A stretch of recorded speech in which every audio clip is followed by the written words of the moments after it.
Hi everyone, my name is Hải Băng. I'm in GM5 at Beyond Education.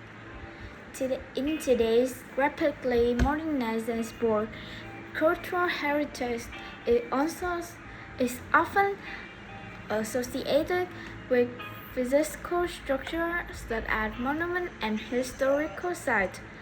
However, there exists another equally important form known as intangible cultural heritage, which include traditional, ritual, and cultural practice passed down through generations.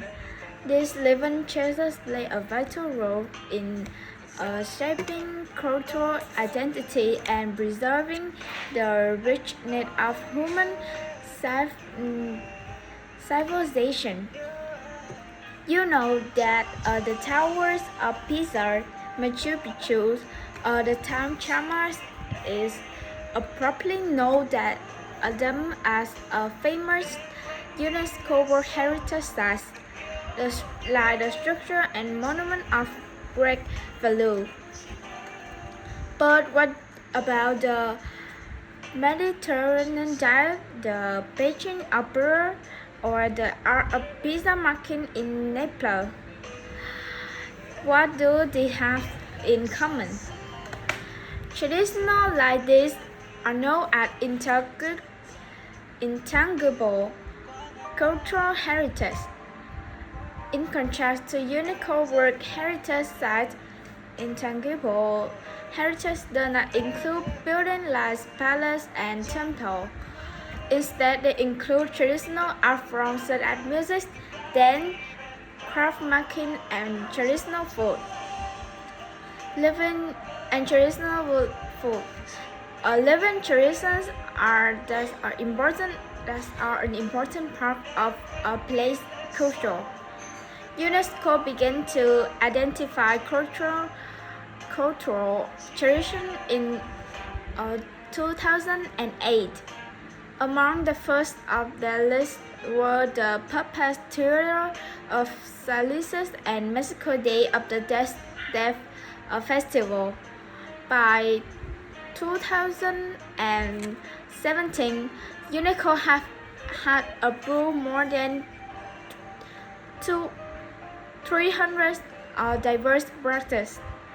These include cultural events like Chinese Dragon Pop Festival, performing art including Spanish flamenco, material art such as Brazilian capoeira and Korean taekwondo, and handicraft like Japanese versions paper marking. In 2010, UNESCO also began to include important regional cuisines, starting with French and Mexican food. Several other types of food and drink have since been added, such as Korean kimchi and Croatian gingerbread. Arabic coffees were included in 2015. The selling of coffees have been an important aspect of Arab hospitality for centuries, according to UNESCO, and is a symbol of generosity. Cultural rituals are an important part of the UNESCO's list. For example, the Telemans wedding ritual in Algeria. The ritual begins in the bride's parent home, where friends and female relatives help the bride prepare for the ceremony. The bride is first dressed in a golden silk dress. Simply henna designs are applied to her hand. Before leaving the house for ceremony, her face was wrapped in a golden silk veil.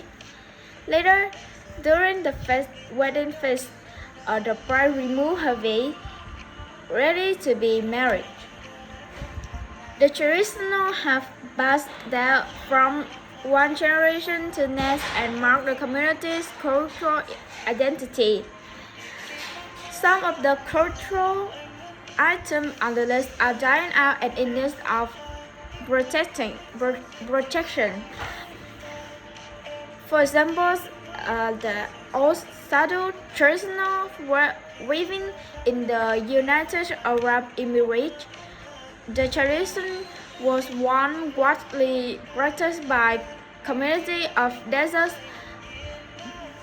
Bedouin women. However, many Bedouins have now moved to city and so the practice has to be disappeared.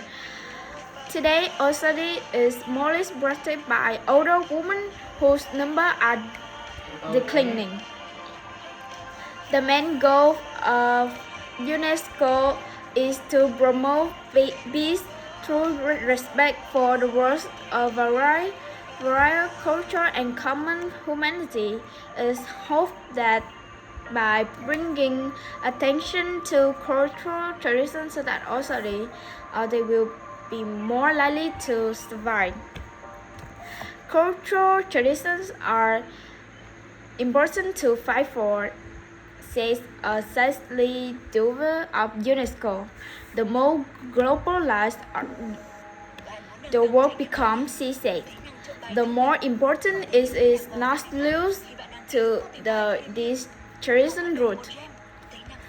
In conclusion, intangible cultural heritage represents the soul of a community and reflects its unique identity.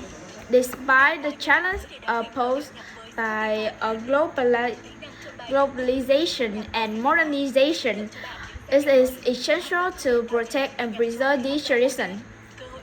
By doing so, we not only safeguard cultural diversity but also promote mutual respect and share humanity in an increasingly interconnected world.